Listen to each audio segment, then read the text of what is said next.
نحمدہ ونصلی ونسلم علی رسولہ الکریم اما بعد فاعوذ باللہ من الشیطان الرجیم بسم اللہ الرحمن الرحیم۔ السلام علیکم ورحمۃ اللہ وبرکاتہ۔ معزز سامعین کرام، لاسٹ لیکچر ہمارا قرآن مجید کے تعارف کے حوالے سے تھا، تو آج انشاءاللہ ہم قرآن مجید کی صورتوں کے حوالے سے پڑھیں گے۔ اس میں مکی صورتیں ہیں، مدنی صورتیں ہیں اور ان کی خصوصیات دیکھیں گے۔ تو قرآن مجید کی صورتوں کو نزول کے اعتبار سے دو حصوں میں تقسیم کیا جاتا ہے، ایک مکی صورتیں اور دوسری مدنی صورتیں۔ اگر ہم مکی صورتوں کو دیکھیں، جو صورتیں ہجرت مدینہ سے پہلے مکہ مکرمہ میں یا اس کے گرد و نواح میں نازل ہوئیں، ان کو مکی صورتیں کہا جاتا ہے، اور ان کی تعداد 86 یعنی 86 ہے۔ اسی طرح مدنی صورتیں وہ صورتیں جو ہجرت مدینہ کے بعد مدینہ میں یا مدینہ کے گرد و نواح میں نازل ہوئیں، ان کو مدنی صورتیں کہا جاتا ہے، اور ان کی تعداد 28 ہے یعنی 28۔ اسی طرح اگر ہم مکی صورتوں کی خصوصیات کی بات کریں تو حضور نبی کریم صلی اللہ علیہ وآلہ وسلم نے مکہ میں 13 سال گزارے۔ اس دوران آپ صلی اللہ علیہ وسلم کو بے حد مشکلات کا سامنا کرنا پڑا، کیونکہ اپنے جانے پہچانے لوگوں نے جن سے آپ کی امیدیں تھیں کہ وہ آپ کی دعوت کو سن کر آپ پر ایمان لائیں گے، بیگانے ہو گئے۔ انہیں توحید کی دعوت سننا گوارا نہ تھا، اس لیے وہ شرک کی بیماری میں مبتلا تھے۔ انہوں نے نہایت سوچ و بچار کے بعد یہ فیصلہ کیا کہ آپ صلی اللہ علیہ وآلہ وسلم کی دعوت حق کو نہیں مانیں گے، اور آپ صلی اللہ علیہ وسلم کی مخالفت جس قدر ہو سکے گی کریں گے۔ اسی لیے اس مخالفت میں وہ لوگ آپ صلی اللہ علیہ وسلم کی راہ میں کانٹے بچھاتے تھے۔ آپ صلی اللہ علیہ وسلم جب قرآن پڑھتے تو درمیان میں چیختے چلاتے تھے تاکہ لوگ قرآن نہ سن سکیں اور قرآن مجید کی آواز ان کے کانوں تک نہ پہنچ پائے۔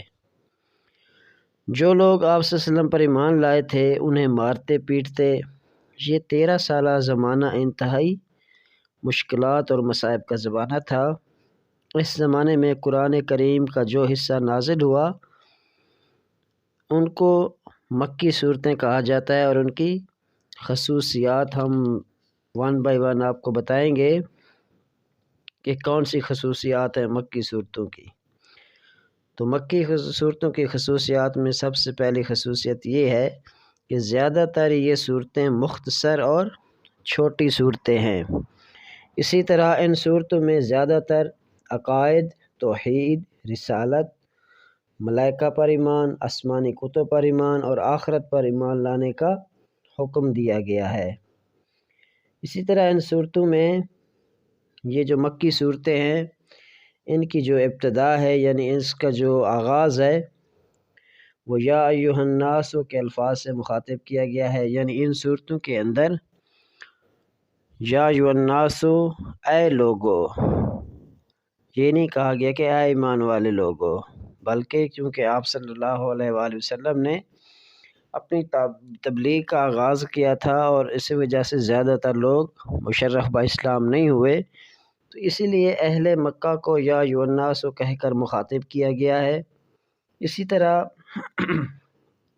ان صورتوں میں سابقہ انبیاء اور سابقہ امتوں کے حالات اور واقعات بیان کیے گئے ہیں کہ کون سے ایسی وجوہات تھی جن کی بنا پر سابقہ انبیاء کی امتوں کے اوپر عذاب آیا، جیسے قوم عاد ہے، قوم ثمود ہے، اصحاب الراس ہے، اصحاب الفیل ہے۔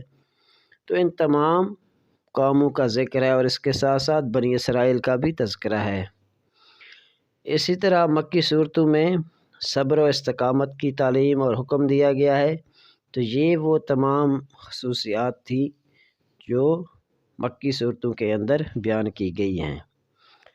اسی طرح اگر ہم مدنی صورتوں کی خصوصیات کی بات کریں تو ہجرت کے بعد جب آپ صلی اللہ علیہ وآلہ وسلم مدینہ تشریف لائے تو اس صورتحال مختلف تھی۔ آپ صلی اللہ علیہ وسلم کی تشریف آوری سے قبل ہی یہاں دعوت اسلام پہنچ چکی تھی اور مدینہ کے کچھ لوگ مسلمان ہو چکے تھے۔ آپ صلی اللہ علیہ وسلم نے مہاجرین اور انصار کی مدد سے ایک اسلامی فلاحی ریاست قائم فرمائی۔ اس دوران ان میں مختلف موقعوں پر قرآن مجید کی جو آیات اور صورتیں نازل ہوئیں ان کی خصوصیات ون بائی ون آپ کو بتاتے ہیں ایک ایک کر کے۔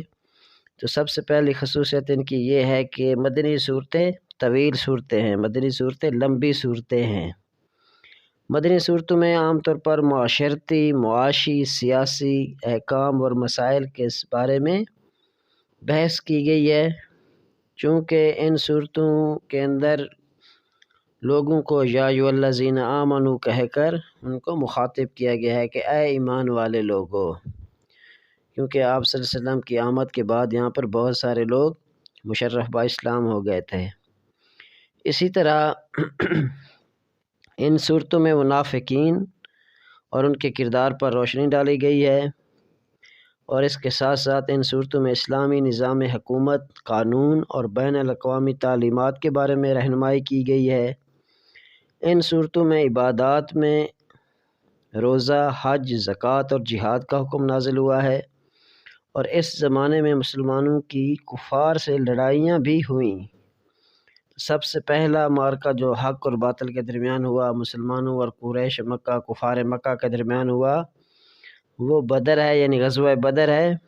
اور جو سب سے آخری معرکہ اسلام اور باطل کے درمیان یعنی مسلمانوں اور کفار کے درمیان جو غزوہ ہوا اس کو غزوہ تبوک کہتے ہیں، اور یہ اسلام کا سب سے عہد نبوی کے اندر آپ صلی اللہ علیہ وسلم کی حیات طیبہ کے اندر لڑا جانے والا یہ آخری غزوہ ہے۔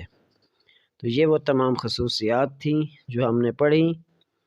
تو امید ہے آپ اس سے مزید اس کو سن کر مستفیض ہوں گے، اور اگر آپ کو یہ اس حوالے سے کوئی آپ کا سوال ہے تو آپ کمنٹ میں پوچھ سکتے ہیں۔